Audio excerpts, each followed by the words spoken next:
Good morning, everyone.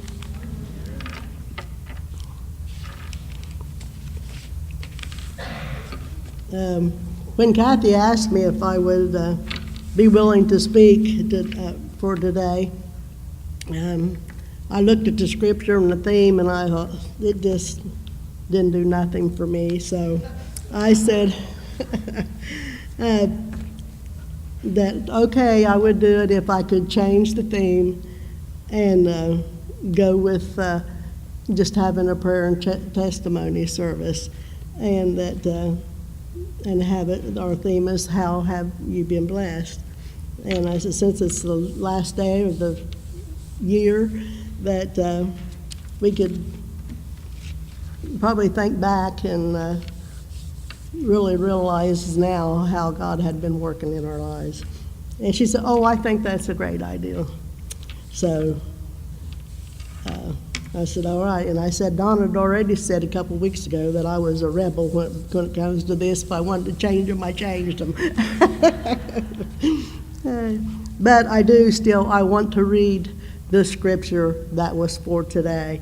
And it is about being blessed in the temple. And it was Luke 2:22-40. When the time of their purification, according to the law of Moses, had been completed, Joseph and Mary took him to Jerusalem to present him to the Lord.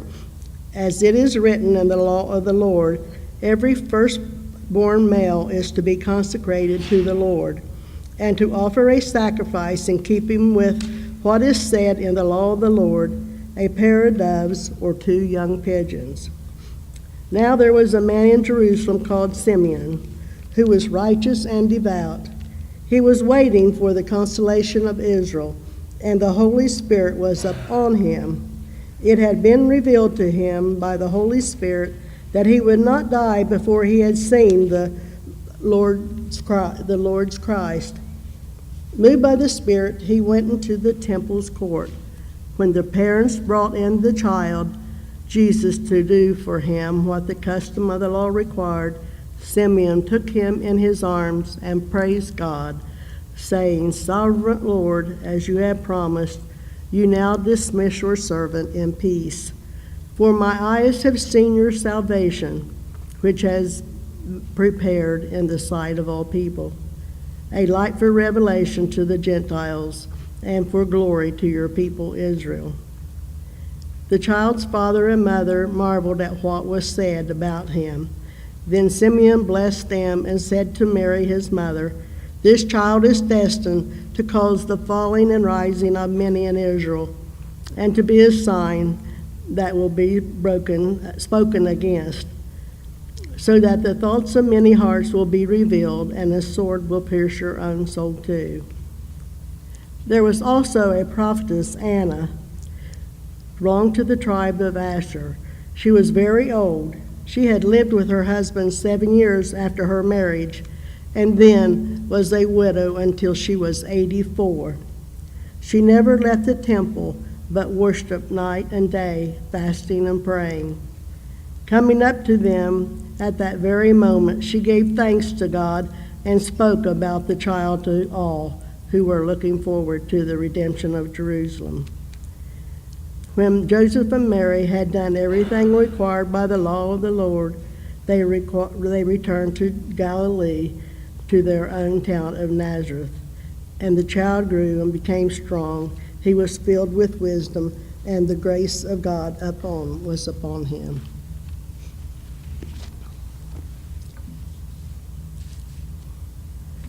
And just by being there in the temple,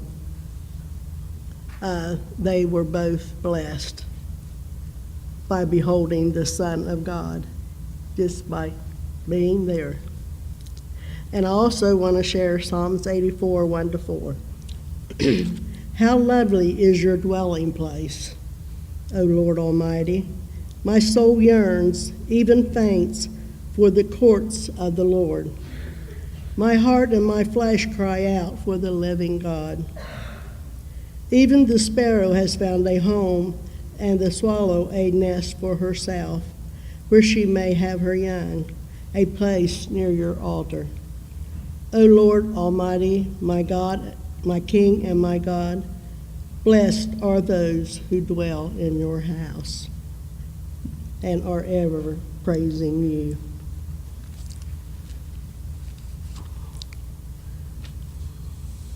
So both Simeon and Anna were blessed by being at the temple, and I just believe with all my heart that you all will be blessed just by choosing to come out to be here this morning, to be in the Lord's house.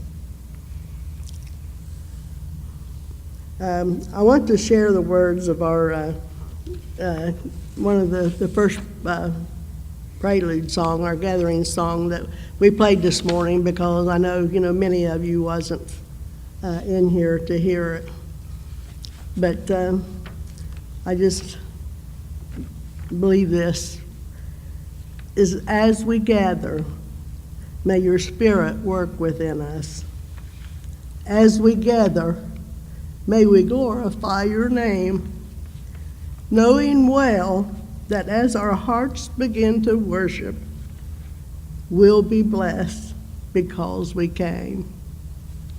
We'll be blessed because we came.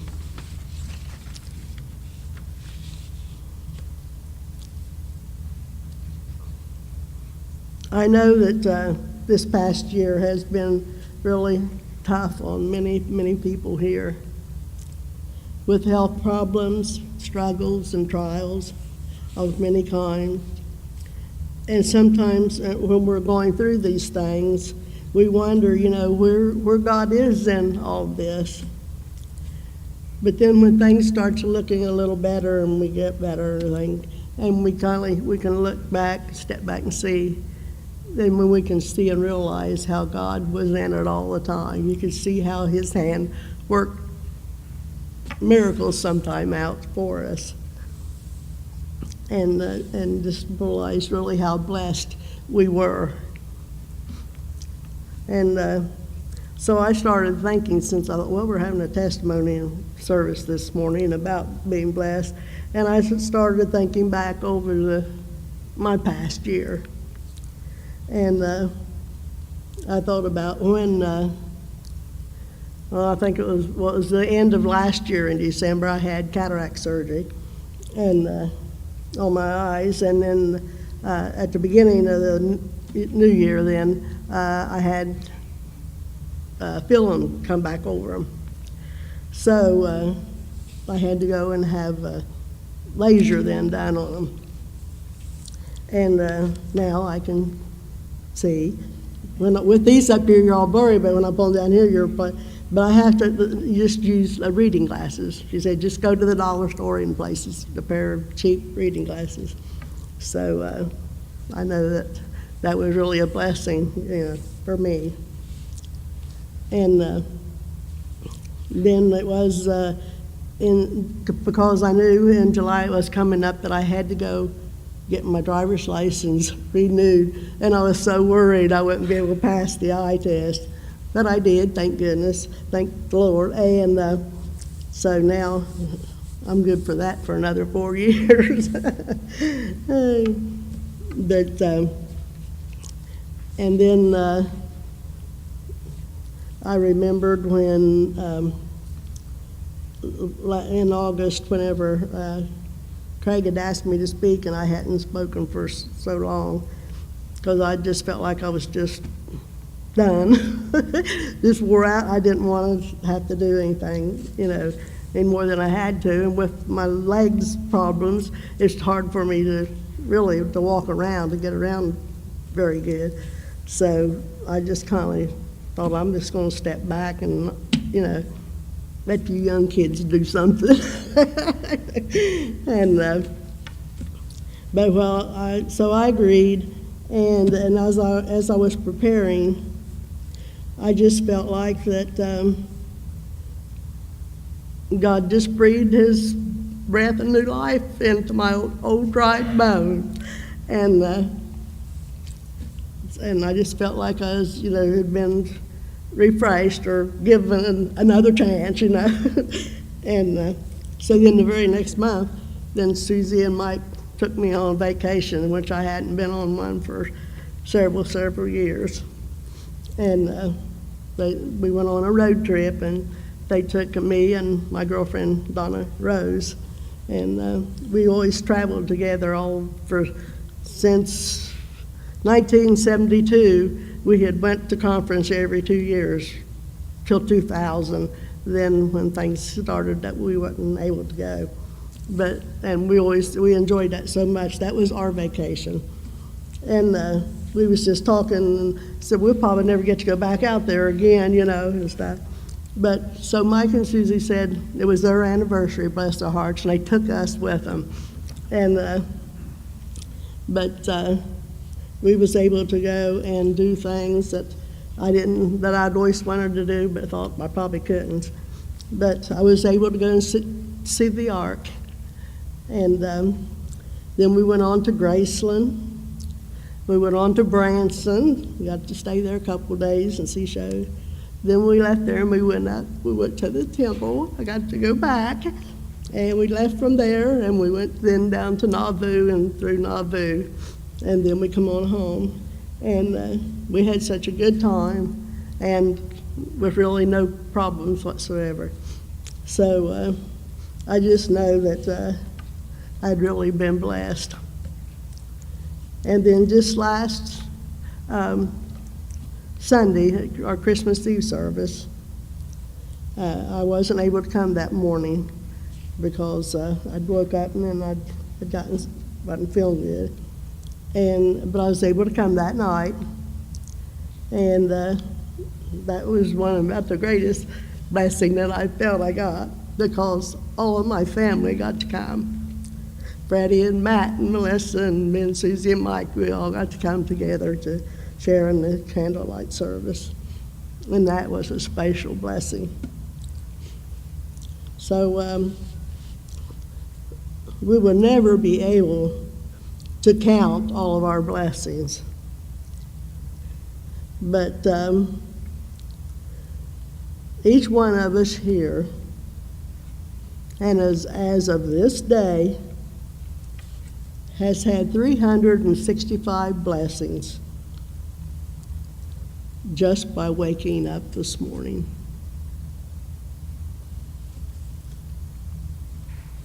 So I want us to be able to share, so I said this wasn't going to be very long, so that everybody has a chance to share that would like to. And I want Missy is going to play a little video that was a blessing to me. I got this past week, and it just went with the service and what I had been thinking. So as this plays, maybe you can think of and remember some blessings that you have received this year. How blessed we are. God's blessings do not come to us because of our goodness, but because we are His children. So now we'd like to hear from all of you the blessings that you have received for this year. And David he has the microphone, and he will come to you to share. So now's your chance.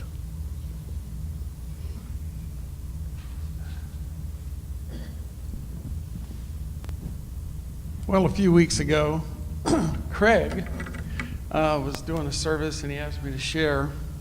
And he said, keep it, 5 minutes or less. So today there was no limitation put on me, so we're going to be here a while. We'll start back, 13 years ago, to April the 10th of 2003. I was chasing my dog across the street and broke my tibia and fibula. It went sideways and was about halfway up to my ear. And I spent 60 days, I don't know if you can hear me, 60 days in the hospital. At the moment that happened, obviously I wasn't feeling blessed. But I had to share a room at Grant with a gentleman named John. And John had a stroke because he hadn't taken his high blood pressure medicine. He was 35 years old, and just beating himself up daily about it. And of the 60 days I was there, I think I spent almost 50 of them with John. And John and I got to pray every day. And I got to watch his brother come and really be a brother to him daily. Walk him, exercise him, encourage him. And so even though that wasn't an experience I would have looked forward to, I got to witness one of the greatest loves I've ever seen in my life. The second date I wanted to share, and there's a whole lot I could tell you about that time. The way I got to this church was as a result of that event, I had to actually go down and get my father-in-law. He had Alzheimer's, come live with us. Hired Carrie, David Oren's daughter, to come help take care of my wife and father-in-law at the time. And so that kind of led to us coming to this church and becoming members here. Another date I'll share is December the 15th, 2016. I was at work, and as I was leaving, I slipped on the ice and broke my femur. I could feel the bone pushing out the side. I knew immediately that it was pretty bad. And again, I was blessed because I got an opportunity to witness a neighbor be a real neighbor, a real blessing to me.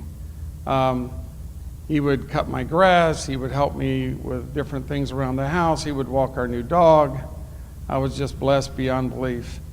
And then a gentleman across the street named Wes.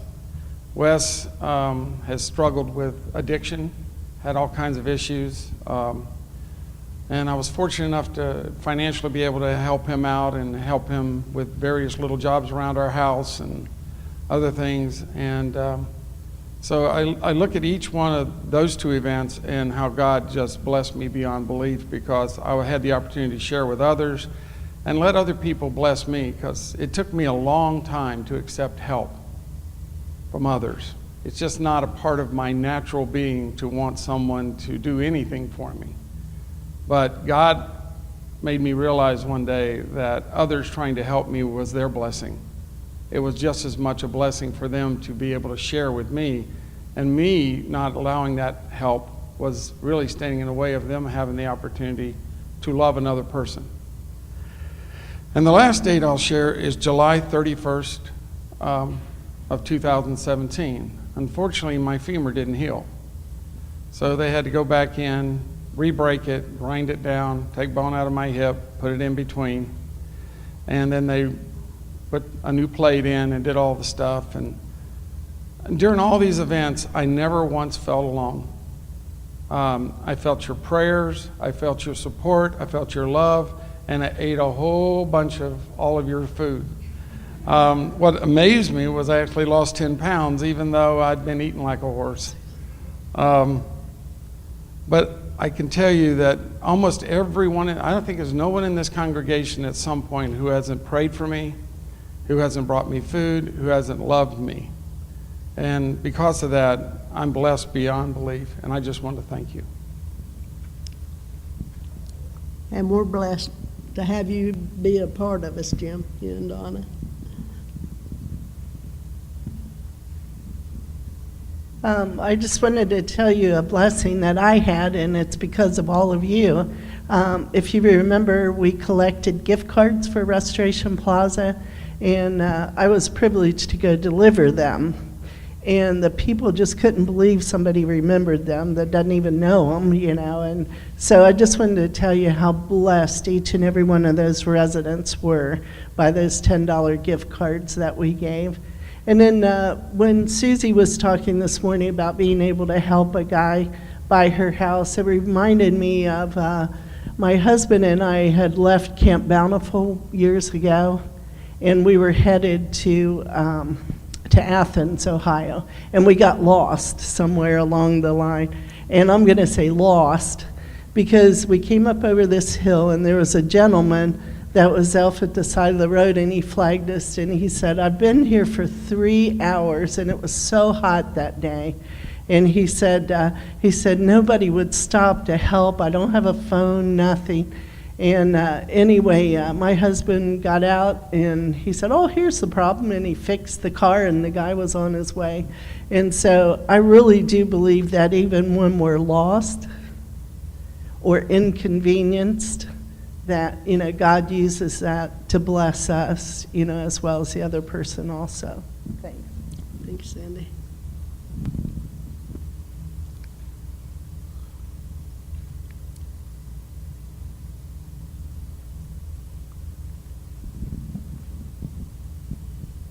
This service just reminded me of a quote that I had read. It said something like, what would your life look like if you woke up tomorrow with only the things that you thanked God for today? And it really reminds me, like my grandma is a living testimony to this. She's just, my grandpa got brain cancer and he died. It was very unexpected and he had dementia before that, so it kind of put their life on pause for a little while. And then just a couple months after he was done, she had wanted to do traveling in Europe, but my grandpa was struggling with PTSD, and so their life had just been limited for about a decade before, and she was ready to go do these things, and then she fell and broke her shoulder, and then that healed, and she had the rehab, and then something else happened. It was like one health issue after another, and then as she was just getting healed, she had a stroke and got paralyzed on half of her body, so she requires a lot of physical assistance in everything that she does. Everything from just getting in and out of bed, unless she lives by herself, but she's got bars to help her do everything. And she was just at my house in September, and I got her on an airplane. We went to the airport, and they let me back on the tarmac because they couldn't get somebody to help bring her back, which normally they don't do. They usually have assistants, like you can't go through. And then my mom was waiting for me out front. She had just expected me to drop her off with an assistant, so I sat there with her for like 40 minutes, and I thought, I need to go back and see my mom, so I went ahead back because her plane was supposed to be taking off. Somebody had come out and said, we'll get her on the airplane, and we got back to my house, and then we found out that she sat in the Columbus airport for 4 hours because her plane was delayed, and we were going to go get her, but then we found out that the plane had taken off to Chicago, and there's 5 siblings of my mom's, and everybody was calling around trying to figure out, because at that point they flew her into Chicago, but something with the weather, she couldn't get on to Nebraska, so the person that was going to pick her up, the flight was canceled, and she was stuck in Chicago. So everybody starts calling to see, can we get her into South Carolina, into Atlanta, into Asheville, anywhere that a sibling is there that can get her off the plane, get her assistance for the night, and then put her back on a plane and maybe fly her to Nebraska the next day. Except my grandma's cell phone was dead and she hadn't brought a charger. So there's no way to get hold of her. So even after they had figured out a way to do the flights, by the time they actually found her physical location, they had already moved her to a hotel. And everybody's just, how's she gonna get in bed? How's she gonna go to the bathroom? How's she gonna do all these different things that need to be done? And we got her hotel room, but by that point it was after midnight. And, my grandma's kind of very eccentric and interesting, so she just was like, I'm fine, and hung up the phone. So she was all right, but we couldn't get the full story until the next day, and I called her, and I was like, oh my gosh, what happened? And she's like, oh, God just gives us the most wonderful adventures. And then she went on to talk about how good the food was that she ate, and the linens in the hotel, and the plush beds, and how large the bed was, and how beautiful the room was, but it's, so many of our blessings is just a matter of perspective. What all of us, me and all of my mom's siblings had envisioned was this horrible nightmare of everything that could possibly go wrong, and I'm not even saying those things didn't go wrong, but that's not what she grasped onto, and that's not what she held onto. And she has always aged with such grace, and she has always accepted her circumstances that are around her. You can be in the middle of the worst vacation, just a nightmare story, and you'll be driving along and she'll just be like, God just blesses us. Like, she's like, look at the beauty of these cornfields, but you don't realize it. And then you look out there and you see the beauty that's around you. So sometimes you just have to get a good perspective on things, because God, even in the midst of chaos, is giving you little gifts and little blessings that are laying everywhere around you. Thank you, Jessa.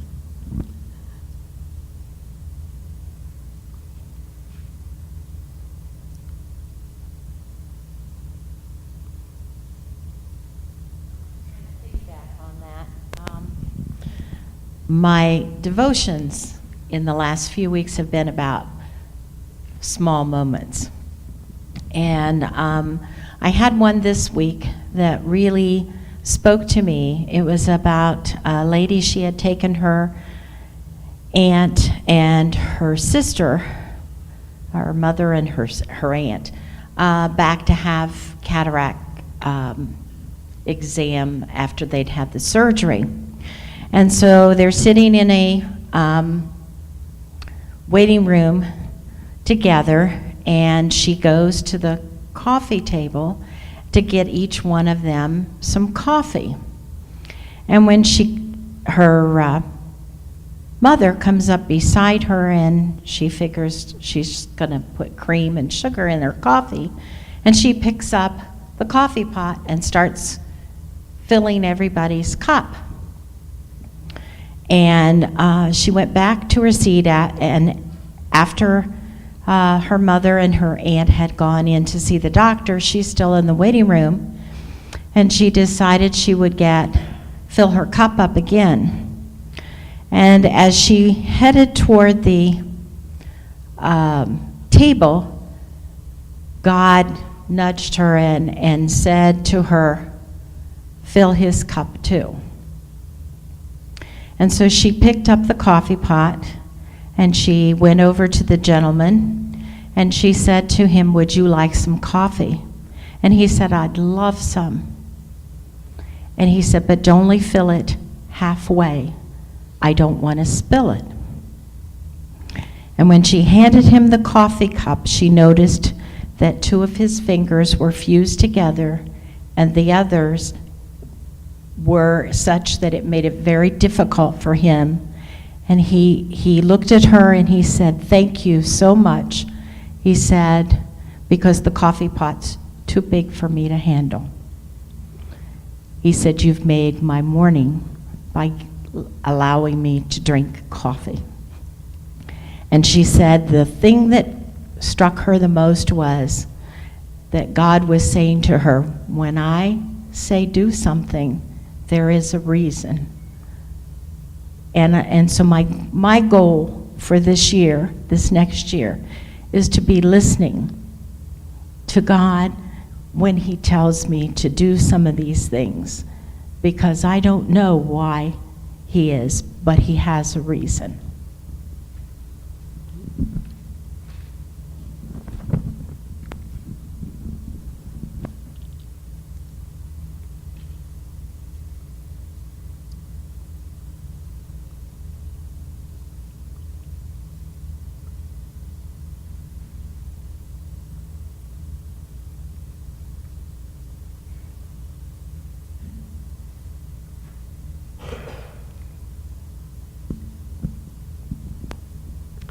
I've really been blessed in just a variety of ways. It seems like every day something comes up.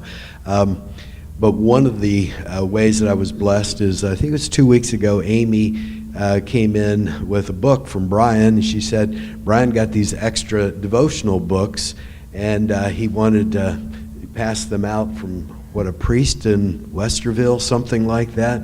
But I got a one, and I always like to have Advent devotionals, special for Advent season and also for Lent, but I'd been busy and hadn't had a chance to do that. And so when she brought that in, sometimes when people give you things to read, it's like, okay, I didn't have enough time, but this was just right and very timely. And so I really appreciated that. Today's reading was, of course, the one from the lectionary that you read, and a piece of it that I really enjoyed was that Anna, it was something that came to me in my devotions about 5 this morning when I woke up and should have been asleep, but it said to Anna, it says she was old, right? But in the, I think it's the New Revised Standard Version, she was of great age. She was of great age, which we count as well. She's pretty old, right? 84, I think it said, something like that. The life expectancy then was 35, and so, that was really a blessing even to be alive at that age. And but I interpret that great in a more positive way. Isn't it a great age to be in retirement as I come into this new year? Isn't it a great age to yet have many years yet of opportunity to contribute to the world? This another reading this morning, and it really is a blessing. It said that I think in the year 1900, the average life expectancy was 45. I think you've heard something like that before. Christopher Columbus was, several hundred years before that. He started out on his exploration at age 41. Magellan, I think, 42. And Jesus, the life expectancy was 35, and he was 30. And, toward the end of a normal life period, and yet he was just getting started. And so I guess I say that one of the blessings that we have is a matter of perspective, that we are of great age. I'm starting to get really of great age here, but in multiple ways. But I feel blessed because I have time, now to contribute in ways that I haven't had a chance before. I feel really blessed by that.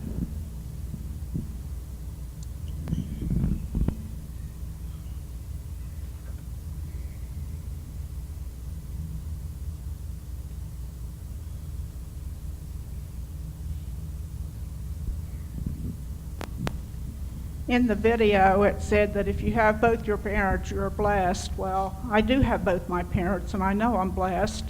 They've had a rough year with health issues, but all in all, they're doing fairly well.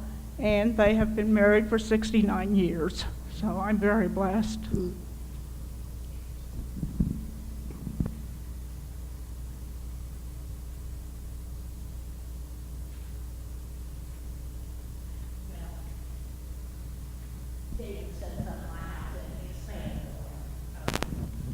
Of great age.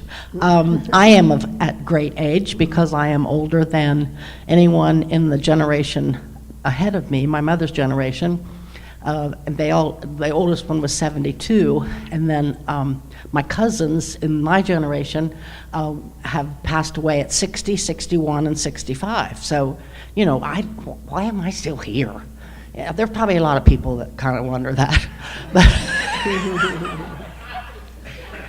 My doctor asked me the last time I was there, when I found out I was an AFib and da-da-da-da-da, I told him, I said, well, I can't see and I can't hear. Thank heavens I can still drive. He said, have you done stand-up, Connie? Because I do think you could do it. Susie, give me that letter. But anyway, just getting back to the fact that I am an AFib now, and just the shortness of breath is just terrible, and there's some life changes as far as eating that I have to do. And my blood pressure, he put me on a 4th blood pressure pill that's still not bringing it down. So, but I told everybody, my family, that I was down to Christmas Day, whatever. When you hear I've passed, don't be sad, because I have been far blessed, more than anyone else in my entire family. So there's just nothing to be sad about. And when the good Lord's ready, I'm ready, and I'm out of here. So, but I just had to expand a little bit on that. I am at great age.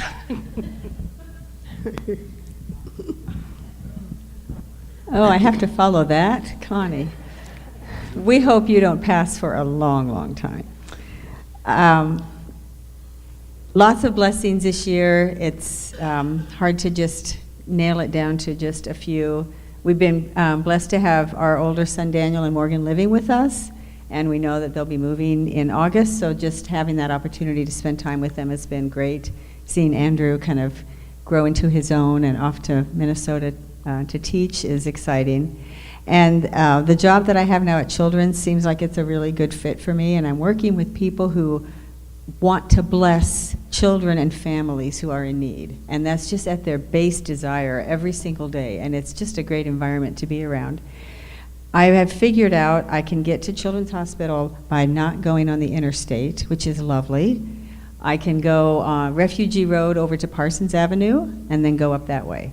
And what I've noticed is when I'm on the interstate, you're not seeing life. You're just, cars are busy getting there. But when you drive on Parsons Avenue and on Refugee in the mornings, you see life happening. You see people who are waiting at the bus stop. You see people who are on their ways to the different places that they need to go. And I am continually reminded when I take that route of the blessings in my life that I take for granted, that I have a car, that I'm able to get to a job that's able to provide for our family, and a job that I love going to, and not everyone has that ability. I was driving it a week or two ago and was reminded of an experience I had that I feel really guilty and bad about, and I was reminded of it and thought, I will never do this again. But when we first moved here, there was a really bad winter, and I was at OSU, and I needed to drive home during rush hour, and the interstates were so bad, I remember telling Craig, I'm just going to take the side roads. I'm just going to stay off the interstates. It took me 4 hours to get home from OSU to Pickerington, taking the side roads, Broad Street, Main Street, all this. So I was getting kind of close to home. I was on Broad Street, I think, over by 270, and creeping along, and I went by a bus stop, and there was someone waiting for the bus. And I don't know how long they would have had been waiting or how much longer they needed to wait, but for me to stop there, I would have had to stop in the road and get out. I didn't stop. And I have felt guilty about that ever since. And I was reminded of that when I was driving on 104 the other morning, that if I see anyone who's in that situation again, I'm stopping. And I'm just going to make sure that I get them where they need to go. And just then I saw a car up off the road. It was where the road becomes 2 lanes on each side, and a car was off on the shoulder, but it wasn't quite off on the shoulder, like 2 wheels were kind of almost on the road. So I was in the slow lane, so I kind of got over to get around, and its flashes were on, and then I noticed an older gentleman walking with a cane up ahead with a gas can. And so I thought, okay, and I pulled over and walked back to him, and he had, run out of gas. He needed to get to the VA, and the only gas station that we could see was on the opposite side of this 4-lane road. Well, I don't know how this gentleman would have, that would have been really dangerous. So, of course, we got him gas and kind of stood in the road so that cars would not hit him while he was putting gas in his car. But I was just thinking of that, how we're blessed to have opportunities to serve. And so that was a reminder for me that I need to just keep my eyes open and look for those blessings that are there to serve others.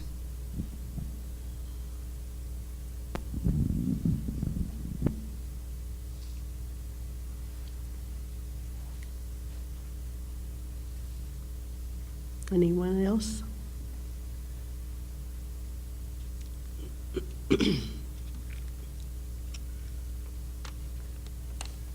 I don't want to take up all, if somebody else wants to speak up. But one of my blessings is that I'm able to have a prayer group at my house, so I don't have to get out and go somewhere. And it's really, no trouble, really, it's just to get together and do our thing, and which don't seem like much, but we pray for everybody on our list when we send cards out to some. There's regulars that we always send to, and we keep getting newer ones that we feel needs to have cards. And Donna brought to our attention one day that some of their friends or neighbors, somebody anyhow, has been incarcerated and for a couple years, and could we send cards to him? So we said, yeah, so we started sending him cards. And the other day, I got this letter from him, and I just look at that envelope, how beautiful. And it has been hand-colored and drawn all on there.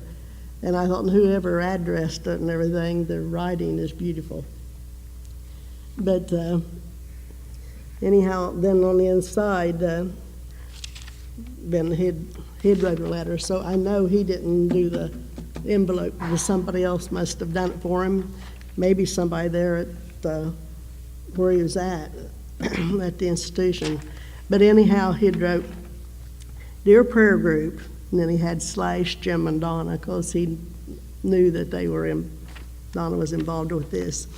It says, I want to thank you for taking the time to write me and send cards, but most of all, thank you for your prayers.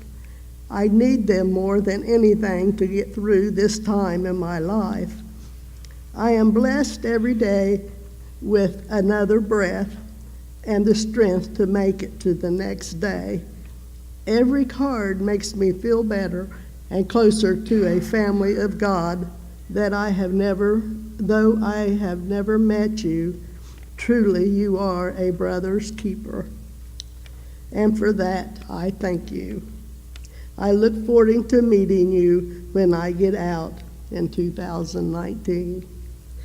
Then they put, I love you all. And I thought, we just send that a card. And, each one of us maybe writes a little note or something inside, with it. But, what a blessing it is to those who receive them. And I know usually when I do the prayer, I always ask God to go with the card. And when they open them, let him feel his love plus our love and support.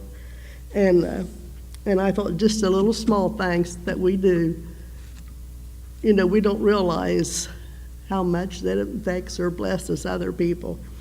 And I thought, after I got a thing, I thought, well, in there, I know that they probably check his mail before, and whatever he sends out, they check, and what we send in, they check. And I thought, well, there's somebody else getting the blessing too, that gets to see the cards. And so I want to thank everyone for sharing. And just by you sharing your blessings, we all have been blessed here this morning. God is good. And all the time. Okay, and as we go into a new year, it's uncharted, untraveled, and unknown. But remember, we are not alone. Christ is always with us.